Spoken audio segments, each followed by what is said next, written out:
लहान मुलं लाईव्ह चालत नाही ना.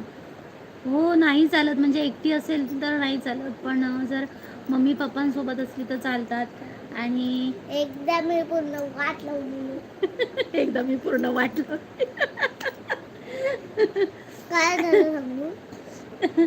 मी नाही तिला जास्त हे करत, आता ती घरी आहे तर म्हणून मध्ये मध्ये येते. तिला सांगितलेलं येऊ नकोस म्हणून लाईव्हला, तरी पण तिला यायची हौस आहे. आणि एकदा असा माझा प्रॉब्लेम झाला होता लाईव्हचा. काय झालं माहितीये, हिने दूध गरम ठेवायला घेतलेलं, अजून तेवढ्यातच लाईव्ह केलेलं, फास्ट होता गॅस, तर ती दूध बंद करायला गेली ना गॅस, तेवढ्यात मम्मी बोलली हे घे बोल, तर मी बोलली हॅलो गाईज लगेच मी आलेली आहे, तो पुन्हा काहीतरी आलं अजून वाट लागली. तर मला लगेच